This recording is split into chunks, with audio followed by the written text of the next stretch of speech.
Well, here I am again, talking about good old Five Nights at Freddy's. I just wanna fuck a dude. So back in August, I made a video on FNAF 6, and why I personally thought the ending to that game was kind of mediocre.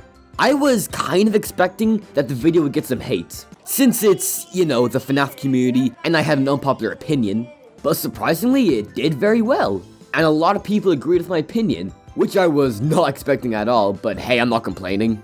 So with the video doing well, it sort of got me into playing the more recent FNAF games, like Ultimate Custom Night, Help Wanted, and easily the most controversial, yet biggest game in the entire series, Five Nights at Freddy's Security Breach. This game was set to be the most ambitious game in the entire series. They changed up the gameplay mechanics to where you play as a little boy named Gregory, roaming around this giant Pizzaplex shopping mall, and trying to avoid the animatronics, and this night guard named Vanessa.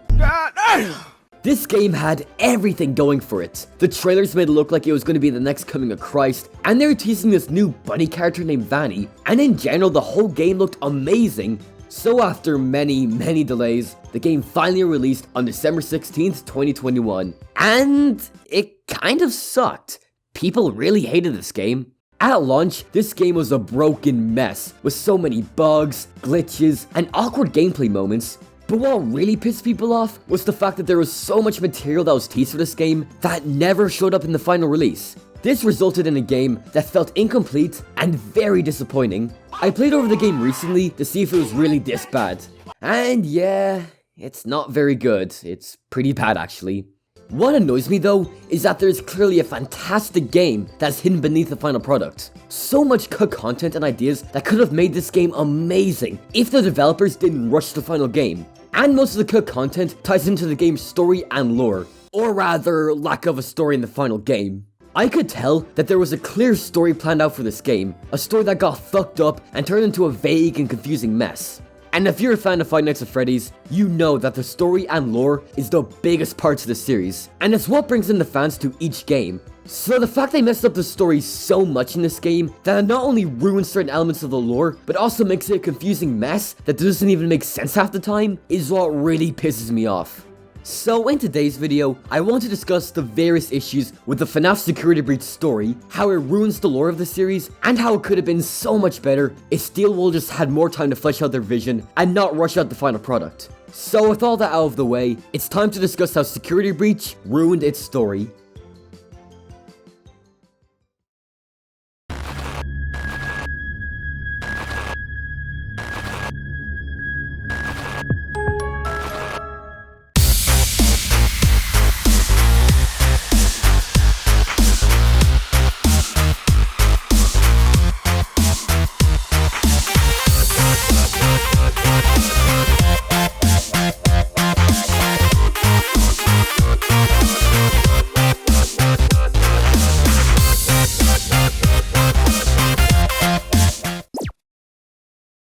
Now, before I rip into this game, you're probably wondering, what is this game about? Well, allow me to explain that to you, dear viewer.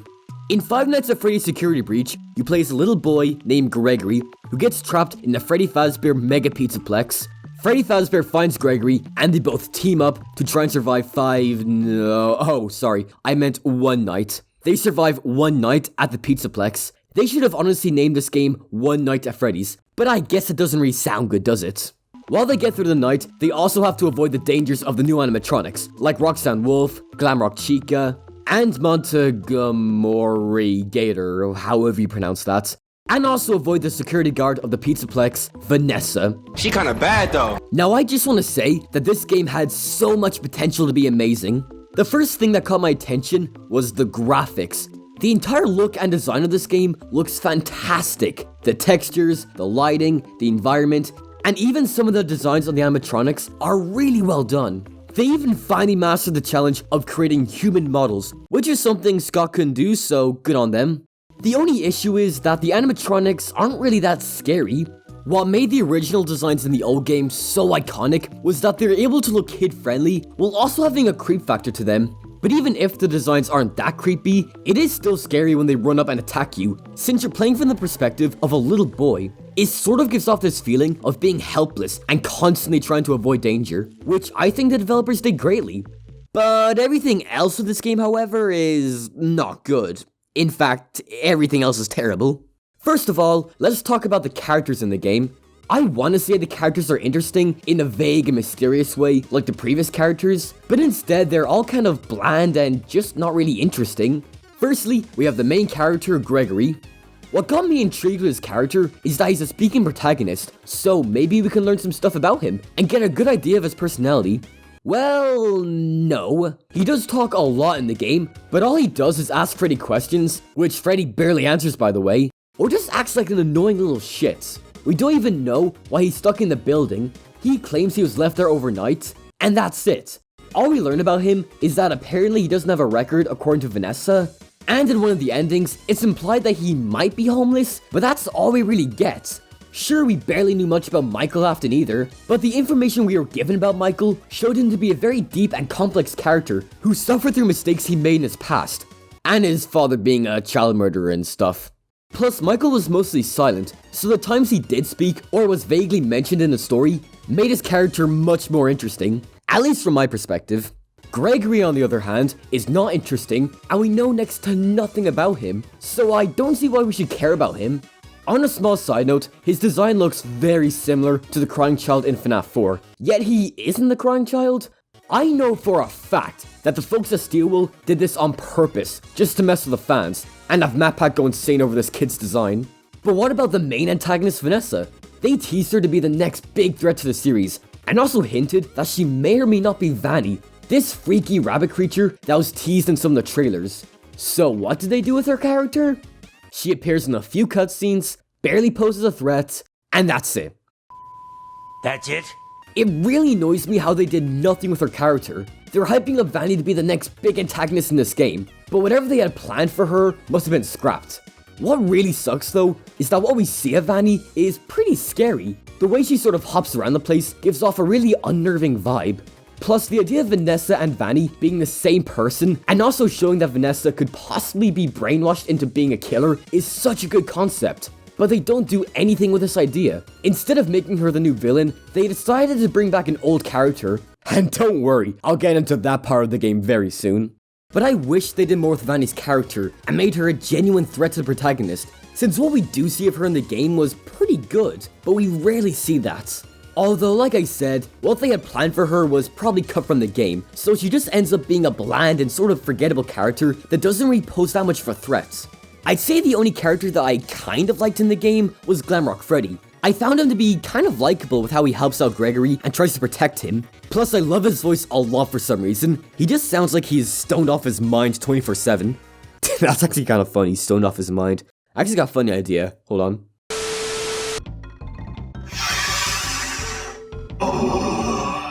Gregory, did I ever tell you this one time I was in Ohio, and I swear to God, I saw a dinosaur just chilling outside of McDonald's. Only in Ohio, am I right? What the fuck? Glamrock Freddy was also one of the most interesting characters in the game to me. He explains what's going on to Gregory in a very vague and cryptic way that sort of gives us details on the story and his character. There was this one line spoken by Freddy that really stuck with me. I know what this is. I have been here before. She brought me here. I found myself for the first time when I cleared the path. I did not want to. But I had no choice. Now I have a choice. I have changed. My friends are here. They are so angry, confused. But I can protect you. I am not me. Now, I'm gonna have to go all MatPat mode for a minute. I believe that Glamrock Freddy is secretly Michael Afton. Oh yeah, good old Michael Afton. Now, the evidence to support my theory is a little weak, but the way Freddy said that line completely out of nowhere, and how it ties into Michael Afton's character arc in FNAF Sister Location and Pizzeria Simulator, sort of confirms to me that he is Michael Afton. But do they do anything with this amazing concept that could have really made both the character and story much more interesting? No, they do not. Again, they had this great opportunity to tie in one of the series' most popular characters into this game, and it would also make a lot of sense for this game, since Freddy is one of the only animatronics that's trying to help Gregory. Having him be possessed by the spirit of Michael Afton would have been amazing, but we don't really get anything else that could connect the characters other than that one line. And even then, Freddy still had so much potential to be a fantastic character. But unfortunately, they barely went anywhere with him, nor do they really explain why he wants to help out Gregory, while the other animatronics want to kill him. By the way, I forgot to talk about the other animatronics since they barely left an impact on me. I kind of forgot they were even in the game, so, you know, that's a good sign, but yeah, they were there, moving on. But I know what you are all waiting for. You want me to talk about what really pissed people off this game. Well, here we go. So, like in the previous FNAF games, Security Breach has multiple different endings. Most of the endings are presented in this weird comic book format that honestly looks really bad and kinda lazy. What the fuck is this piece of shit? But the main ending that really angered the community was the Afton ending. In this ending, Fredbear and Gregory run into the old Freddy Fazbear's Pizzeria, which is somehow underground the big mega pizzaplex. Okay. Where it is revealed that William Afton is still somehow alive in his new form known as Burn Trap. Now, with this shocking reveal that the series' main antagonist is still alive after being burnt in FNAF 6, you'd think that they would explain how he's still alive, and that there will be an epic boss battle where you have to make sure Afton never comes back and he is truly dead. Well, I'm glad to tell you that they do none of that. All that happens is he appears right out of nowhere, you push some buttons, then he gets taken away by Molten Freddy, and that's it. That's all they do with him. This ending has become infamous for not only being lazy, but completely ruining the ending of FNAF 6. Basically, in that game, Henry Emily, who was one of the co-founders of the pizzeria, burns everything down to the ground, killing all of the animatronics and William Afton. The ending speech that he gave was so good and kind of emotional, since it was Henry finally avenging all the souls murdered by Afton and putting everything to rest. But apparently that all meant nothing, since William just returns right out of nowhere like absolutely nothing happened in the previous games. I know a lot of stuff happened in Help Wanted, where Afton comes back as a computer virus thingy known as Glitch Trap for some reason, and it kind of becomes very confusing in that game, but yeah, that's kind of another topic for another day. But why is he in this Burn Trap form? I'll admit, the design is kinda cool, I guess, but still, why is he like this? Or better yet, why bring him back in the first place if he only shows up for a few seconds? But despite how this ending ruins the previous games, it actually could have worked. Personally, I would have been fine with bringing back Afton, since I think he's such a fascinating antagonist. But the way they brought him back here was just awful.